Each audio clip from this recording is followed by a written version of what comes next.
자, 19년. 언제나 우리가 문학을 푸는 방법. 상황과 대상이라 그랬지? 어떤 상황과 어떤 대상에 대해서 어떤 태도와 어떤 정서를 가지고 있느냐 찾는다. 화자의 정서와 태도를 찾는다면 그건 시다. 자, 그러면 문제 보시면 첫 번째 문제. 가와 나에 대한 설명으로 가장 적절한 건 뭐냐고 그랬어요. 한 놈만 팹니다. 먼저 읽은 녀석을 기준으로 하여 해결할 수 있는 걸 다 해결해버린다. 자, 그 다음에 두 번째 문제. 보기가 있네. 어우, 기네. 보기의 핵심을 찾은 다음에 그걸 기준으로 해서 읽어줘야 되는데 가에 대한 보기만 나와 있어요. 그렇다면 이건 작품 보기일 거예요. 일반 보기는 문학 전체에 대한 이야기니까 일반 보기의 내용은 그 작품에 들어있을 수도 있고 안 들어있을 수도 있다라고 내가 얘기했었죠. 얘는 작품 보기이기 때문에 여기 설명된 내용들이 이 작품에 다 들어있는 내용으로 보면서 문제를 푸셔야 됩니다. 자, 보기 정리하고 풀 거고요. 자, 9번은 A부터 E까지. 아이고 땡큐. A부터 E까지가 나 작품에 대한 얘기네. 그러면 한 연씩 읽으면서 왔다 갔다 하면 되는 거고요. 자, 마지막. 기억과 니은에 대한 이해로 가장 적절한 거. 기억은 가작품에 있으니까 먼저 가작품을 읽고 난 다음에 그 녀석 가지고 풀어내고 남은 선택지 니은 보고 해결하시면 됩니다. 자, 그럼 제일 먼저 우리가 맨날 하는 거 보기 분석 한번 들어갈게요. 보기를 분석해 봅시다. 자, 나비는 일제강점 말기에 쓰인 작품으로 아하 그렇군 일제시기군. 식민지 현실을 살아가는 지식인으로서의 무력감을 느꼈던 시인의 우울한 내면을 잘 보여주고 있다고 그랬어요. 아하. 자, 대상 상황이 뭔지 먼저 알았어요. 일제강점기다. 그때의 정서 상태는 어땠냐면 지식인으로서의 무력감과 무력감을 느끼면서 우울한 상태에 있는 시적 화자를 우리는 만나게 될 것임. 그치? 자, 좀 더 세부적으로. 추운 가을날, 계절은 가을. 산장, 공간은 산장. 찾은 시인은 깊은 산 속에서 홀로 적막한 밤을 보내면서 자신의 내면을 깊숙이 들여다보게 되고 두둔. 자, 뭐 한다고? 대상이 일제강점기라는 상황 속에서 대상이 뭐다? 자신의 내면을 들여다본다는 거예요. 자신의 내면을 들여다본다는 걸 항상 우리는 그럴듯한 추상적 말로 뭐라 그러냐면 성찰한다라고 말하죠. 됐지? 내면을 본다라는 것은 살펴본다, 성찰한다 라는 말로 언제든 바꿀 수 있는 말이다. 내면이 대상이다. 자신의 내면이 대상이다. 그리고 어떤 정서인지 봅시다. 그 중에서도 늦가을, 아니구나. 이렇게 해서 조우하게 된, 조우는 뭐야, 조우. 조우란 말 자주 등장하는 말이에요. 반드시 알아야 하는 단어입니다. 만날 조, 만날 우. 만나게 되는, 마주치게 되는, 만나게 되는 자신의 내면을 비유적 대상을 통해서 형상화하고 있다고 그랬어요. 아하! 이걸 어떻게 했다는 거야? 이걸 원관념으로 두고 보조관념으로 무언가를 등장시켜서 얘를 비유했대요. 그렇다면 내면을 나타내는 어떤 시어가 있다는 얘기네. 됐지? 끝. 그 다음. 자, 그 다음에 비유를 한다. 그 다음에 형상하고 있다. 그 중에서도 늦가을 높은 산 속에서 실제하기 어려운 나비는, 이 녀석이 그런가 봐. 실제하기 어렵다는 얘기는 실제로 존재하기 어려운, 있을 수 없는 높은 가을인데 이 높은 산 중에 나비가 있겠어. 그 나비는 화자의 상상이 만들어낸 가상의 존재로서 실제하지 않으니까 가상으로서 화자의 내면을 가장 잘 보여준다. 아하, 비유했는데 뭐로 비유했다는 거야? 어떤 시어로? 바로 나비로 비유했다. 그러니까 이 시에 등장하는 나비는 결국 뭐다? 화자의 내면이니까 그리 알아라 이런 얘기지. 됐지? 조건 줬어요. 자, 그 다음에 나비를 바라보는 화자의 시선은 내면을 바라보는 거지. 그게 화자가 바라보는 나비의 시선을 교차시키면서 안마? 뭐 했다고? 내가 나의 내면을 바라보고 있는데 그 나비라는 나의 내면에 있는 가상의 존재도 나를 바라봐. 서로 시선이 교차되는 것이 하나의 특징이 되겠구만. 자, 이렇게 시선의 교차가 이루어질 거야. 그거 느끼도록 하여라 이런 얘기지. 교차한다. 자, 그 다음에 바라보게 되고 시대적인 아픔을 힘겨워하는 스스로에 대한 연민, 두둥. 자, 시대 일제니까. 그치? 그래서 감정이 뭐가 났다? 연민. 지식인으로서 이런 시대를 살아가는 너는 얼마나 아프니? 자기에 대한 연민이 들어있고요. 그 다음에 시대적 고통에서 벗어나고픈 심정. 벗어나고 싶다.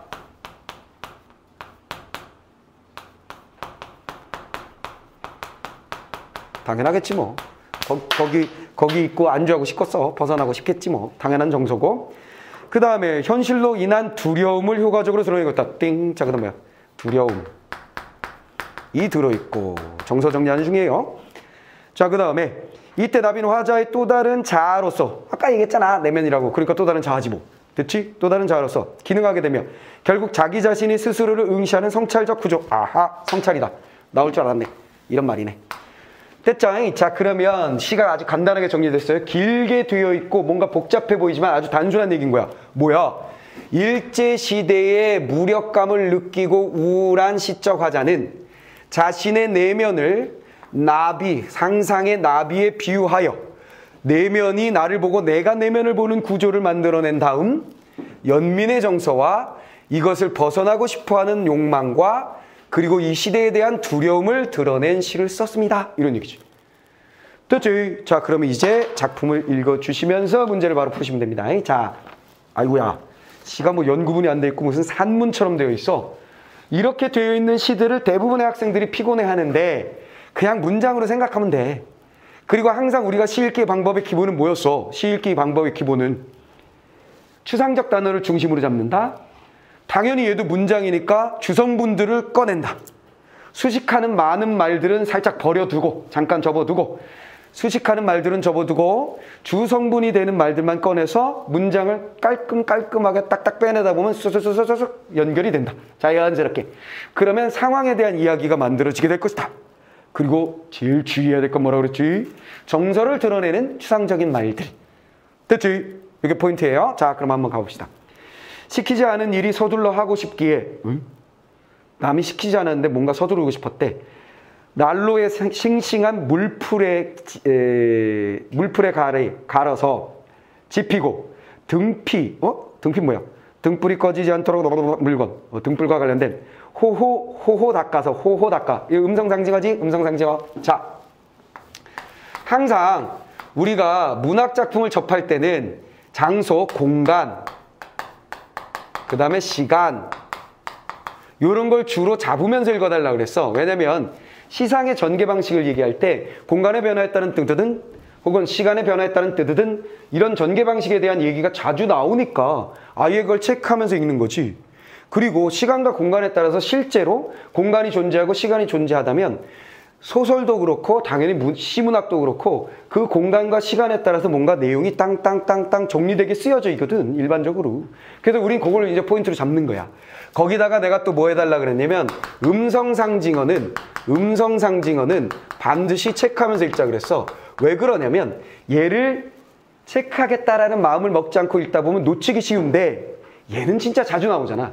그래서 음성 상징어는 체크하는 습관을 들이자 그랬습니다. 근데 얘는 어쨌거나 호호 나왔으니까 음성 상징이 있다 하고 체크 딱 해놓고 호호란 말이 중요한 말은 아니야. 이 시에서 이 호호라는 말을 알아야 이 시가 이해되는 건 아니거든 전혀. 그런데 출제자들이 이걸 단글로 출제하니까 살짝 체크하고 넘어간다는 뜻. 됐지? 호호가 있군. 심지튀기니 불꽃이 새로 돋다. 그럼 여기까지 뭐야? 첫 번째 문장이네. 문장별로 읽는 거야. 자, 산문 형태로 쭉 길게 되어 있는 녀석들은 오케이 말이 많아. 말이 많은 걸 우리는 어떻게 하는 거야? 문장별로 읽는 거야. 오케이. 첫 문장은 굉장히 길었지만 한마디로 뭐야? 시키지도 않았는데 나는 불꽃을 피웠어요. 끝! 이렇게 된 거지. 됐어. 등불인지 뭔지 알고 불꽃을 튀었어. 됐어. 난로인지 뭔지 알고 불꽃을 튀었어. 이거만 딱 잡는 거지. 그리고 공간과 시간은 이미 보기에서 줬어요. 뭐라고? 공간은 산장이라고 주었고요. 산장이라고 줬고요. 시간은 뭐라고 그랬어요? 추운 가을이라고 줬어요. 추운 가을이라고 줬어요. 됐지? 이해됐지? 자, 갑니다. 그 다음에 미리 떼고 갈고 보니 캘린더 이튿날 날짜가 미리 붓다. 문장 하나 끝났지? 그럼 뭐야? 날짜가 두 번째 문장.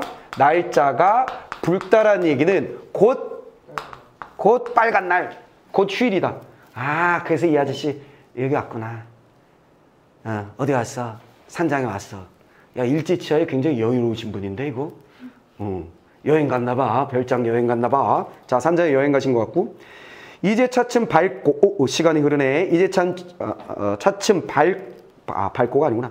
이제 차츰 밝고 넘을 다람쥐 등솔기 길이 다람쥐 등솔기 같이 구불에 뻗어나갈 봉우리 산맥길 위에 길 내가 차츰 밟을 길 위에 아슬한 가을 하늘이여 초침 소리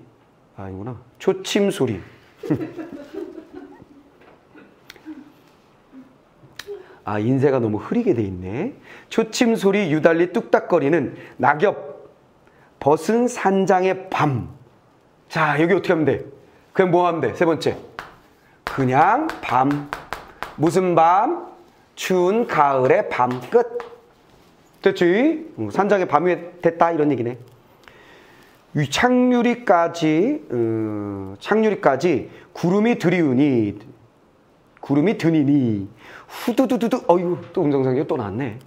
낙수 짖는 소리. 아, 낙수 짖는 소리 한 건 뭐겠소? 떨어지는 물이 짖는 소리, 닿는 소리. 아하, 밤에 비가 내리는군. 끝. 됐지? 밤에 비가 내린다. 산장에. 크기 손바닥만한 어인 나비가 딱 붙어서 들여다본다. 두둔. 자, 뭐야? 아하, 제일 중요한 녀석이 나왔네. 나비가 밖에서 들여다본다. 나비가 들여다본다. 끝. 그런데 우리는 이제 아하, 본격적인 시의 내용이 여기서 시작되겠군. 자신의 내면을 이제 들여다보기 시작하겠군 하면 되는 거야. 지금은 배경, 공간 막 이런 거예요. 시간, 공간적 배경들에 대한 이야기였고 이제 구체적 얘기가 여기서 나온다라고 보시면 되겠습니다. 자, 나비가 딱 붙어서 들여다본다. 가엾어라. 두둥. 정서 나왔지. 열리지 않는 창 주먹 쥐어 징징 치니 나를 기식도 없이. 기식은 뭐야? 모르면 우리 어떻게 해? 둥둥 뭐라고 써? 어떻게 쳤다 그랬지? 창을 주먹으로 쥐어 징징 치니 나를 기식도 없이 나를 거시기도 없이. 기미야. 기미 정도로 보면 될 것 같아. 날아갈 기미도 보이지 않고 내 벽이 도로혀 날개와 떤다. 네 개의 벽이 떨더라 이런 얘기야. 무슨 말이겠어? 날개와 함께. 이게 말이 안 되는 소리지만 어쨌거나 이거야. 산장에 장면이 그려지지. 추운 가을날 어둑어둑할 때 산장에 도착했어.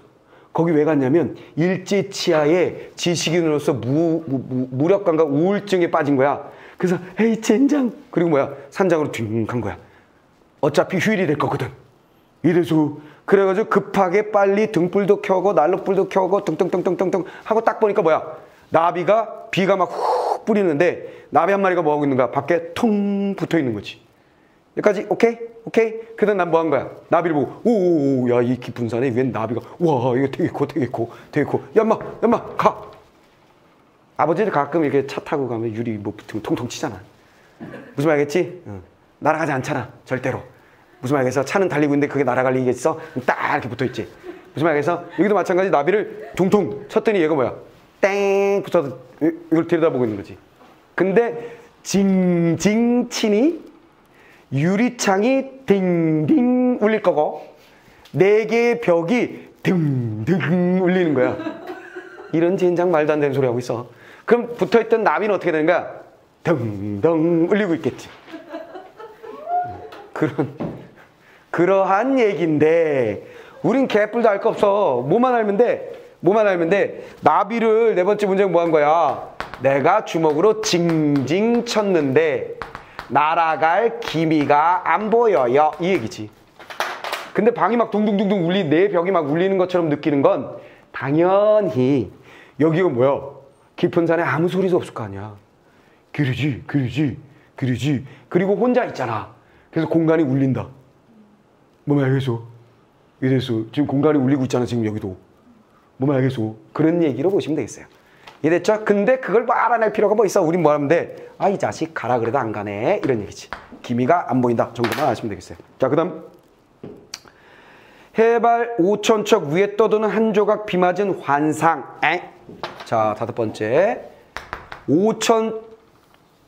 해발 5,000척 위에 비 맞은 환상. 그 환상은 당연히 뭐야? 나비씨. 환상이라고 표현한 이유는 이 녀석이 진짜 여기 있을 만한 녀석이 아니라는 거지. 그래서 지금 이 아저씨가 뭐 하는 거야? 헛것을 보는 거지. 헛것을 보고 있는 거지. 그럼 이게 나비인 줄 아는데 나비가 아닐 수도 있지 뭐. 가을이니까 뭐일 가능성이 제일 높을까? 비바람 불면 낙엽? 뭐 그럴 수도 있겠지. 근데 어두고두하니까 나비인 줄 알고 둥둥 친 걸로 볼 수도 있지. 자, 그래서 환상. 자, 환상. 호흡하노라 서툴리 붙어있는 이 자재화? 뭐야 이거? 밑에 있죠? 자, 캠퍼스 따위를 쓰지 않고 연필이나 붓만으로 그린 그림. 아하, 자재화. 이것도 그냥 그림. 이것도 역시 그냥 나비를 나타낸 거라고 보시면 되겠고. 됐죠? 자, 이 그림 한 폭은 활활 불피어 담겨있는 이상스러운 계절이 몹시 부럽다. 아하, 뭐야? 따단 전서 나왔지. 부럽다. 아, 하나 정서 내가 빼먹었네. 들여다보는데 얘는 뭐라 그랬어? 들여다본다. 그리고 얘는 뭐라 그랬어? 가엾다. 근데 여기 차이점이 있네. 뭐가 차이점일까? 가엾다의 주체. 가엾다라고 느끼는 건 누구야? 가엾다고 느끼는 건 누구야? 이거 화자지. 화자는 아이고야 비 오는 이 높은 산에 저거 어쩌고 저러고 있어. 불쌍한 새끼. 이거지. 가 임마 했는데 안 가. 그리고 얘는 뭐 하는 거야? 들여다봐. 들여다보는데 난 뭐 했지? 불꽃을 태웠잖아 지금. 그러지. 그래서 얘의 미루어 짐작컨대 이 녀석은 뭐 하고 있을 거라는 거야? 아, 저긴 겁나게 따뜻하구나. 이러고 쳐다보고 있다는 거지. 그래서 요거의 주체는 뭐야? 나비로 보겠지. 나비로 보시면 돼요. 됐지? 이건 정리하면 돼. 제일 중요한 건 뭐야? 항상 정서잖아. 만약에 우리가 얘가 없이 대뜸 이걸 봤으면 이거 뭐 하는 거지? 그랬을 거란 말이야. 이해되지? 그리고 앞부분을 읽을 때 내가 아주 단순하게 읽어버렸잖아. 그럼 배경 얘기하는데 뭐하러 힘을 써? 불을 피웠어요. 산장에서. 그 다음에 날이 거식이 되고 있어요. 그 다음 뭐야? 밤이 거식이 되고 있어요. 이렇게만 그냥 밤이에요. 이렇게 시간적 배경만 하고 공간적 배경에서 막 비가 내리고 이런 것만 정리하면 돼. 그냥.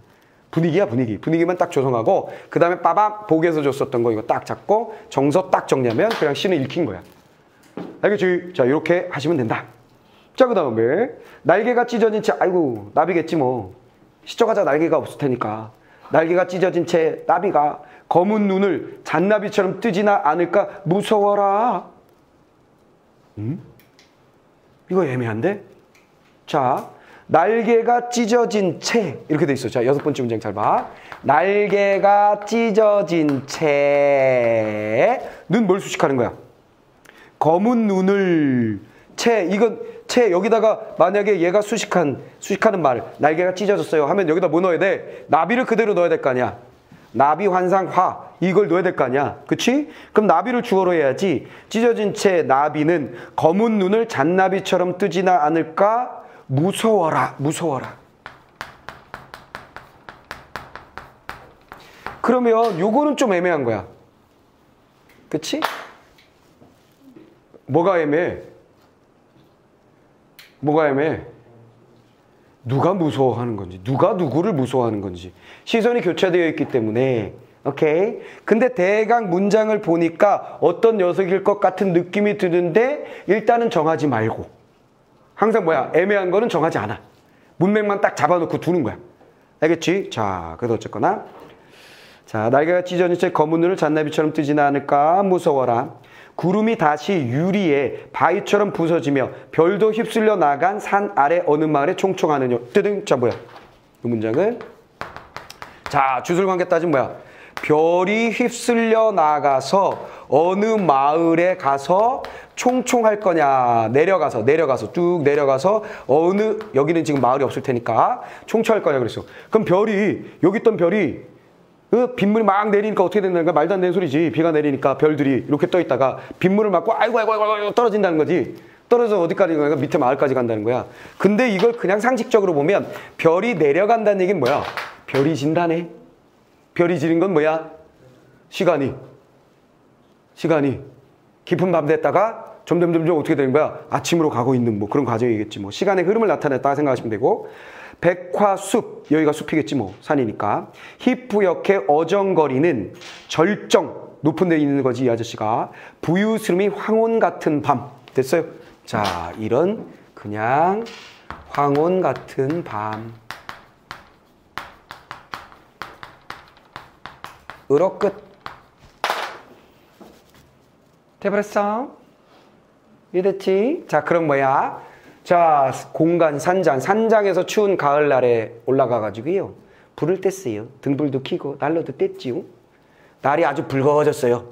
밤이 될라 그래요. 비가 막 쏟아지네요. 엄마, 나비 한 마리가 유리창에 붙어가지고 쳐다보네요. 그 내가 둥둥 때렸는데 이 새끼 날아가지도 않아요. 그 환상, 그 그림 같은 나비가 이 안을 부러워하고 있어요. 나는 걔를 불쌍해하고 있고요. 날개가 찢어진 채 눈가리를 어떻게 하고 무서워요. 아유 이게 뭐지? 모르겠는데 일단 선택지 보고 이래서 선택지 보고 결정할 거야. 섣불리 결정하지 않고 그 다음에 별이 내려가고 황혼 같은 밤입니다. 별거 없어. 그래서 우리는 정서를 요 두 개의 정서만 그냥 잘 잡으면 끝난다. 자 그러면 요거 가지고 한번 풀어봅시다. 일단 첫 번째 문제 한번 해볼게. 자 1번. 가는 음성 상징어를 활용해서 시적 상황을 선명하게 제시하고 있다. 어때요? 이건 틀림도 없지. 음성 상징어 있었고 음성 상징은 무조건 뭐야? 의성 아니면 의태어잖아. 감각적 시어잖아. 그러니까 당연히 생생하게 시적 상황을 선명하게 드러내는 건 너무나 당연한 거지. 그러면 1번은 가에 대한 설명으로 맞다 하시면 되죠. 됐죠? 그 다음에 3번. 가는 시간의 흐름에 따라서 화자의 정서가 변하는 양상. 화자의 정서는 약간 우울한 정서가 그대로 가는 것 같아. 그렇지? 그래서 얘 날려버리고. 그 다음에 4번. 시간의 흐름은 좀 느껴지긴 하죠. 좀 느껴지긴 하지만 뭐 중요한 건 정서 변화가 있느냐 없느냐가 중요하니까. 그 다음 4번. 가는 공감각적 심상의 제시를 통해 공감각이란 뭐야? 어떤 감각을 다른 감각으로 바꿔주는 거잖아. 그런 건 없는 것 같고. 그 다음에 5번. 가는 모두 점층법을 활용한 시상 전개로 감정의 고조. 점층법도 없는 것 같은데 내가 확인한 바가 없어. 이해됐어? 자 그래서 둘 다 날아가고. 그러면 1번 선택지만 살아나. 1번하고 2번만 살려놨어. 됐지? 1, 2번 중에 어느 하나가 답이겠구나 하고 넘어가면 되는 거고. 자 그 다음에 두 번째 문제. 1번. 초침소리 유달리 뚝딱거린다고 느낄 만큼 적막감이 감도는 낙엽 벗은 산장의 밤이라는 시적 배경이 화자 자신의 내면을 들여다보게 하는 분위기를 줘요. 그렇지. 앞에 건 전부 다 필요 없다고 했잖아. 그냥 분위기야 라고 얘기했잖아. 분위기 잡아놨더니 그건 분위기다라고 말하고 있지. 그거 당연히 맞는 얘기지. 됐어요. 자, 그 다음에 2번. 낙수 짓는 창밖에 붙어있는 나비를 가엾다고 여기는 것은. 그렇지. 그렇다고 그랬지. 시대적 아픔을 힘겨웠던 화자 스스로에 대한 연민. 그렇지. 나비는 나의 분신. 그것을 내가 뭐라고 얘기했어?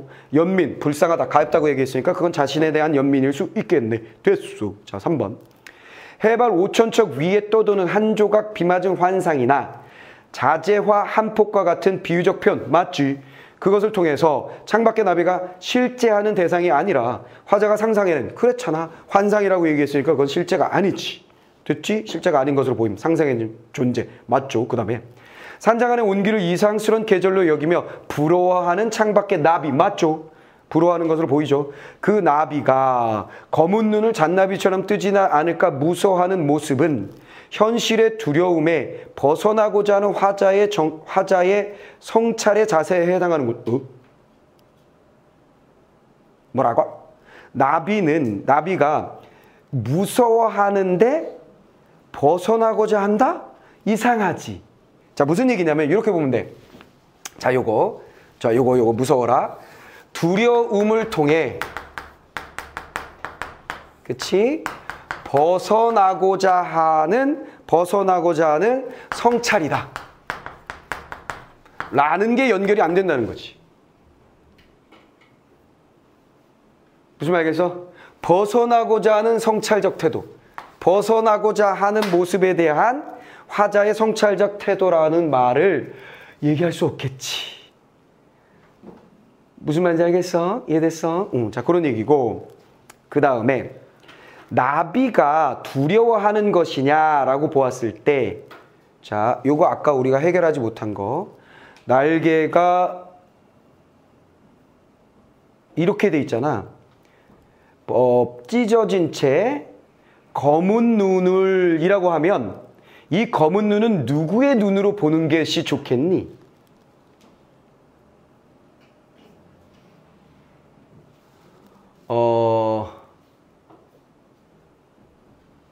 그러니까 이거 선생님은 교무실에 누운 채 날 째려봤어. 누운 채 시커먼 눈을 이렇게 하면 누운 채 시커먼 눈을 하면 누운 녀석의 눈으로 보지 않겠니? 내 말 이해했냐? 이해했지? 그럼 얘도 사실은 아까 나중에 하자 그랬는데 지금 선택지가 있으니까 다시 한번 보면, 자, 날개가 찢어진 채 검은 눈을 이렇게 돼 있잖아. 그렇지? 그런 날개가 찢어진 채 나비가 검은 눈을 잔나비처럼 뜨지나 않을까? 됐어? 이해됐어? 근데 이거 안 하면 모르겠네. 잔나비가 뭐냐? 원숭이. 그렇지? 그치? 잔나비처럼 뜨지나 않을까 무서워라. 를 누구로 보는 거야? 화자로 보는 거지. 이해됐어? 이해됐어? 교차되는 거를 교차로 본 거야. 처음에 뭐야? 아우, 저 새끼 저거 불쌍한 새끼네. 아이고, 저 새끼 가라 그래도 안 가네. 그리고 안을 들여다보는데 부러워하는 것 같아. 무슨 말 알겠어? 근데 순간 무슨 느낌이 드는 거야? 내가 징징징징 치면서 가라 그러고 여기는 단절되어 있고, 그러니까 제가 뭐야? 나중에 날개도 찢어진 게 눈을 시커멓겠다고 해서 잔나비처럼 띵 째려볼까 봐 아이 좀 두렵네. 이렇게 해석하는 게 자연스럽지 않을까 하는 거예요. 그래서 그 문장을 생각해도 나비가 검은 눈을 잔나비처럼 뜨지나 않을까 무서워하는 모습이라고 한 건 나비가 무서워한다라는 문장으로 지금 되어 있지. 내 말 이해됐어? 그것도 좀 어색하다.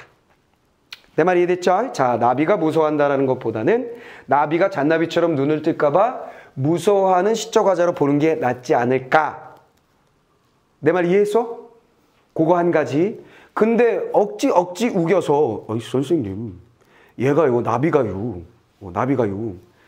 안을 부랴부랴 쳐다보고 있는데 아까 막 둥둥 징징 치고 그랬잖아요. 그래서 이 아저씨가 안에 있는 아저씨가 저 새끼는 뭐야 하고 잔나비처럼 눈을 째려볼까 봐 무서워한 거로도 표현할 수 있잖아요. 그렇게 읽을 수도 있잖아요. 라고도 하는 걸 뭐라고 딱히 말할 수는 없어. 왜냐하면 주체를 명확하게 밝히지 않았기 때문에.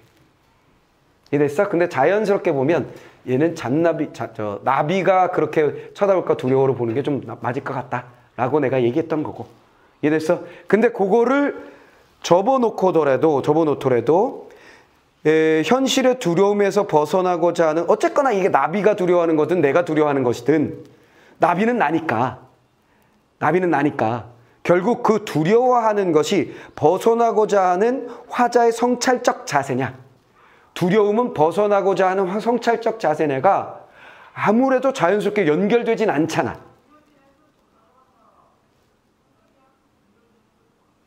알겠어? 연결할 수 있는 방법이 없잖아, 내 말은.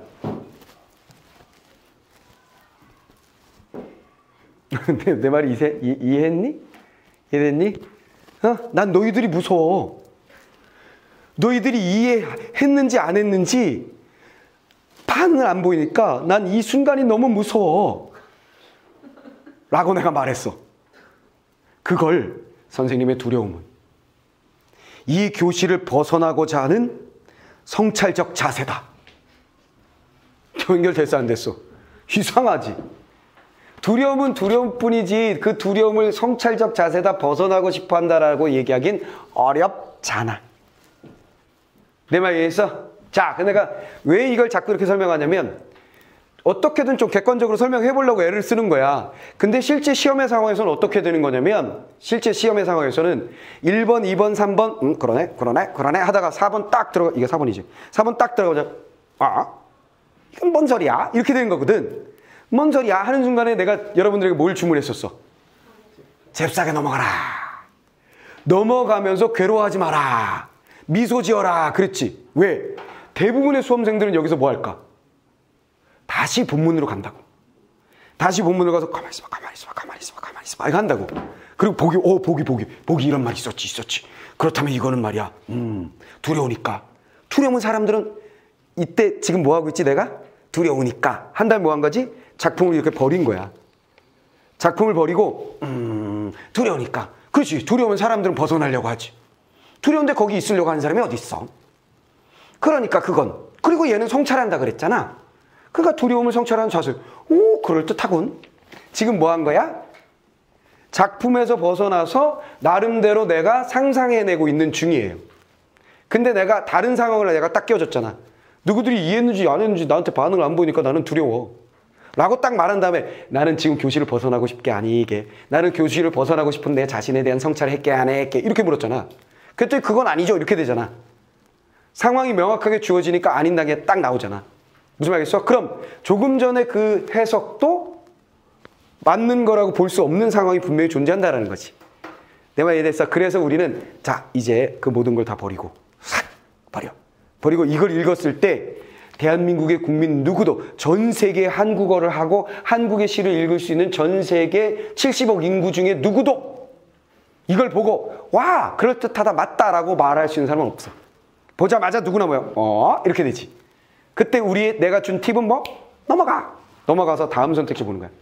비를 내리는 구름이 유리의 바위처럼 부서지고 어둠 속에 빛나는 존재인 별도 휩쓸려 내려갔다는 표현은 화자가 처한 아무런 시대적 현실에서 느끼는 우울한 내면 세계와 관련이 있다. 자, 우울하다고 얘기했고 뭔가가 휩쓸려 내려가잖아.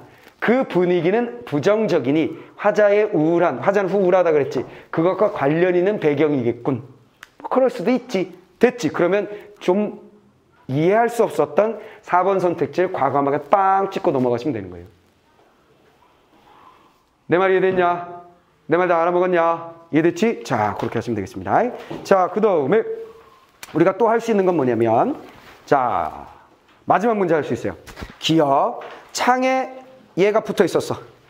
그치? 기억은 안과 밖의 두 공간을 차단하는 기능하고 있다. 그렇지. 안은 따뜻하고 밖은 춥고 빼버렸어요. 자, 니은은 넘어가고 3번. 기억은 화자가 추구하는 이상향을 지각하게 하는 동기가 되고 있다. 얘가 이상향에 대한 얘기한 거 없지.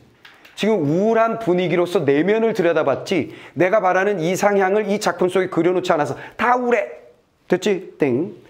기억은 화자가 처한 현실을 객관적으로 투영하는 대상이 된다. 유리창이 처한 현실을 객관적으로 투영한다? 그건 유리창 그냥 딱 중간에 있어서 나를 들여다보게 하는 그걸 분리하는 거지.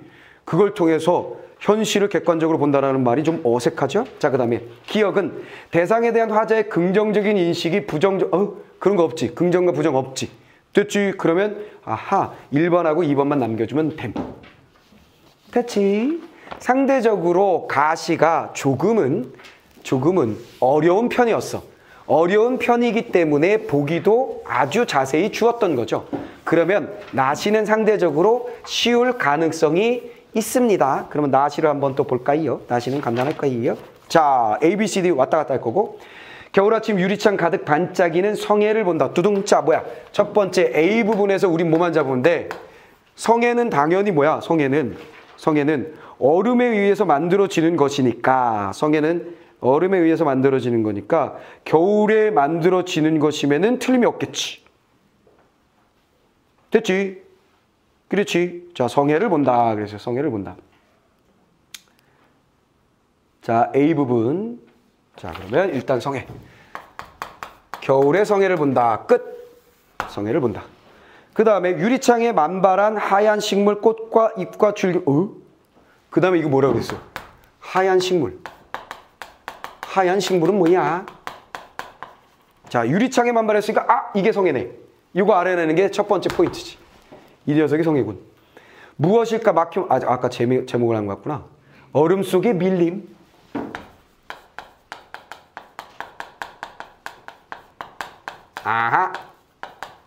얼음에 밀림이 있대.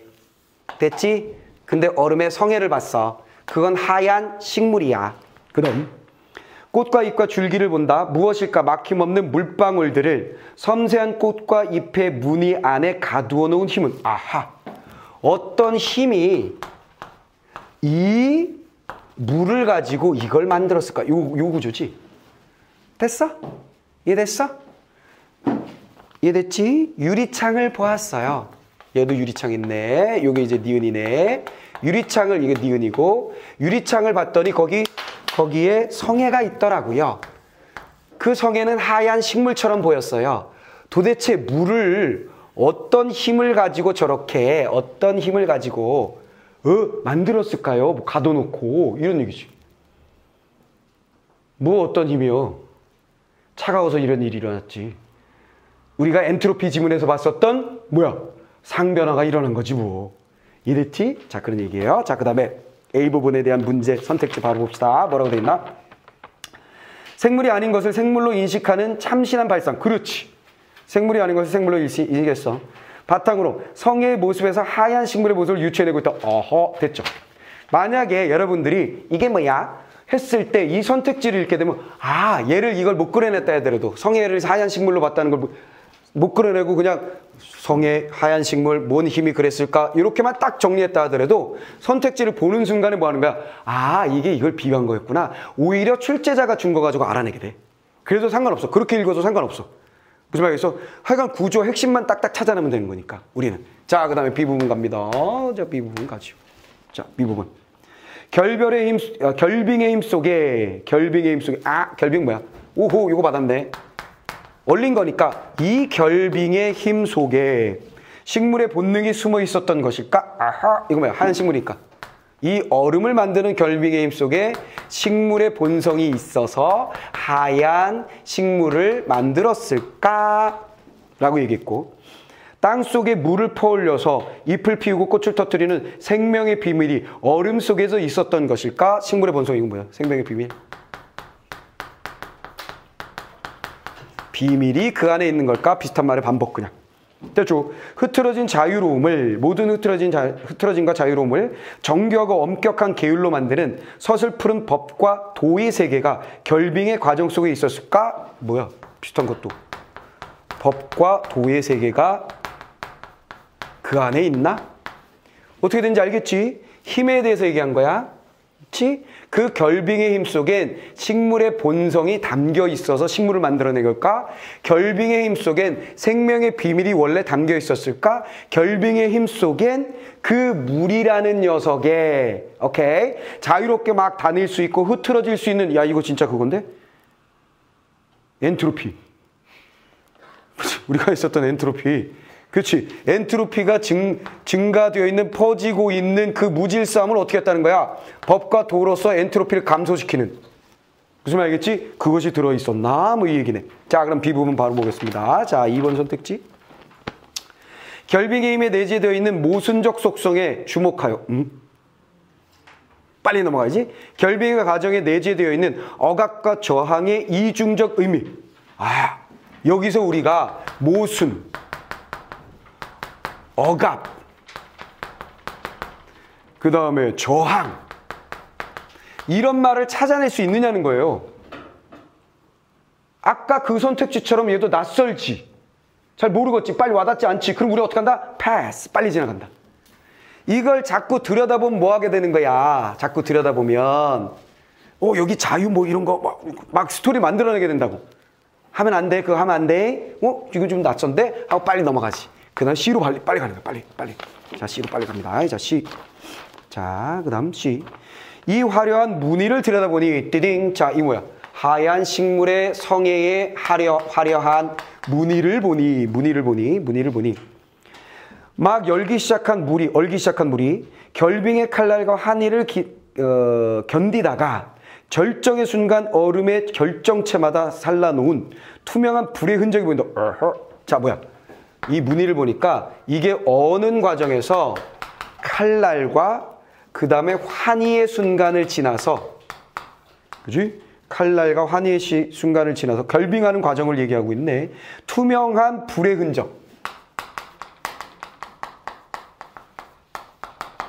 불의 흔적을 보게 된다. 불의 흔적을 보게 된다. 짰어? 뭐 그런 걸 본대. 그럼 바로 C. 대상을 근거리에서 자세히 들여다보는 세밀한 관찰. 물의 결빙이 만들어낸 무늬에 불의 흔적. 이건 뭐야? 완벽하지. 그냥 있는 그대로 얘기해 줬잖아. 들여다봤더니 불의 흔적이 무늬에 있대요. 우리가 그걸 받아들일 수 없더라도 상관이 없는 거지. 그 말은 틀림이 없으니까. 자, 그 다음에 D부분 갑니다. 자, D부분. 겨울 아침 하얀 식물의 성애를 보며 다시 성애 받고 문득 지상의 모든 얼음을 떠올린다. 아하, 이 성애를 통해서 이 성애를 계속 받고 있는 거지. 이 성애를 통해서 모든 얼음을 확장시키네. 예. 모든 얼음에 대해서 한번 생각해 본다. 모든 얼음에 대해서 한번 내가 생각해 본다. 떠올린다. 푸른 얼음 속에 울창하게 퍼져 있는 원시림. 아하. 그 얼음들을 크게 보면, 지금 성에만 보면 거기엔 얼음에 하얀 식물이 보이는 거고 그걸 확장해서 보면 모든 얼음 다를 보면 뭐가 되는 거야? 모든 얼음 다를 보면 원시림. 원시림. 숲이 만들어지는 거지. 원시림이 만들어지는 거야. 이해돼서? 이해됐지? 원시림이 만들어지는 거야. 그치? 원시림이 만들어졌어. 자, 그 다음. 청청한, 끝났구나. D가 끝났어. 자, 그럼 바로 D 갑니다. D. 하나의 대상에서 찾아낸 속성을 다른 대상으로까지 그 범위를 넓혀. 맞지? 성애에서 원시림. 맞지? 연결은 확장이 이루어진다. 됐지? 있는 그대로야. 정상적인 선택지, 맞는 선택지들이 어떻게 생겨먹은지 봐. 이 의미를 막 해석하고 그 의미가 무엇인지를 막 찾아내라는 게 아니잖아. 그냥 있는 그대로 연결하고 있다는 걸 여러분들이 느끼시면 돼요. 자, 마지막. CD, 이 부분 갑니다. 이 부분 가니까. 청청한 법과 도, 이거 뭐야? 법과 도. 청청한 법과 도. 법과 도. 가. 열대의 온갖 동식물처럼 뿌리 내려 자라 넘실넘실거리는 뛰고 날고 헤엄치며 노는 투명하고 차가운 밀림. 이 밀림에 대해 원시림을 다시 설명했네. 뭐 한다고? 동식물들이 가득한. 이거네 뭐. 됐죠? 자, 그럼 마지막 2를 보겠습니다. 뭐라고 되어 있어요?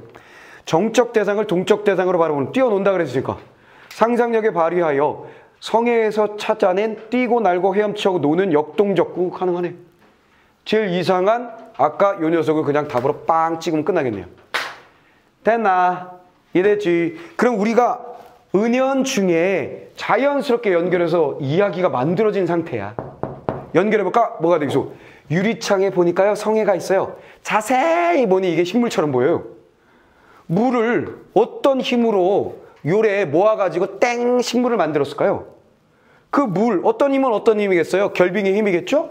얼음을 만드는 힘? 그 힘 속엔 식물의 본성이 있었나 봐요. 그러니까 식물로 보이죠? 이해됐어? 그냥 단순하게 생각해보면 여러분 눈 떨어진 거 이렇게 딱 잡아봤어? 잡아보면 삐쭉삐쭉 해가지고 뭐 꽃잎처럼 생긴 거 보인다? 응, 올겨울은 잡아봐라. 기쁜 마음으로. 왜? 올겨울에 수능 끝나고 만날 테니까. 무슨 말이죠? 응, 그거 있어. 식물의 본성, 생명의 비밀 이런 거를 뭔가 질서가 있는 걸까? 거기에? 그 무늬를 또 자세히 보니까 거기엔 투명한 불의 흔적이나 칼과 환희처럼 느껴지는 모양들이 들어있더라. 따서 그 모습을 모든 얼음으로 확장시켜버리면 그냥 식물이 아니라 원시림, 숲이 돼버리고 거기에는 어떤 맑은 법과 도를 통해 뛰노는 동물과 식물들의 밀림이 만들어진 거 아닐까? 이런 얘기예요. 얘기하고자 하는 게 뭐요? 그냥 얼음 봤더니 그런 게 보인다는 얘기야. 자연의 아름다움, 섭리 막 이런 걸 느꼈다는 얘기야. 알겠어? 대단한 의미를 끌어내려고 애쓸 필요 없다. 그냥 우리는 따단딴딴딴 연결하고 문제만 착착착착 지워나가면 되는 거예요. 그럼 빠르게 풀 수 있다. 자, 그러면 첫 번째하고 마지막 문제 해결하면 됩니다. 자, 첫 번째 남겨둔 게 1번과 2번이었어요. 자, 나이는 음성상징어 없냐? 우리 체크한 거 없어. 그럼 맞네. 1번 답. 됐지? 수미상관의 구성을 통해 없는데? 나도 가도. 이건 되게 쉽죠. 수미상관 찾기는 진짜 쉽잖아. 됐어. 처음과 끝이 일치되는 구조. 완벽하게 일치되지 않고 살짝 변화되면서 나와도 상관없어요. 그것도 수미상관이에요. 자, 그 다음에 1번과 2번 보면 되죠. 니은은, 자, 기억은 니은과 달리 안과 밖을 구분하는 그 차단 기능이라고 하는데 얘는 차단이 아니라 이 유리가 있었기 때문에 성애를 밀접하게 관측 이상하고 관찰할 수 있던 거지. 됐지? 자, 2번. 니은은 기억과 달리 과거를 과거 회상이 뭐야? 됐지? 땡. 날아가지. 그럼 답 찾았어요. 됐나? 이해돼서? 자, 분명 답이 되는 선택지에서 여러분들의 반응이 다르다는 거야. 다른 선택지에서는 맞지? 그러면 여러분들이 하고 있다고. 무슨 말이겠어? 근데 답이 되는 선택지에서는 이상한데 하는 표정들이 있단 말이야. 그럼 여러분들이 혼자 문제를 풀 때도 당연히 그런 상황에 빠질 거다. 그럼 어떻게 하라고? 제끼. 뭔 말이겠어? 그게 가장 중요한 포인트다. 그리고 나서 생각하자. 아시겠습니까? 이해됐죠? 오케이.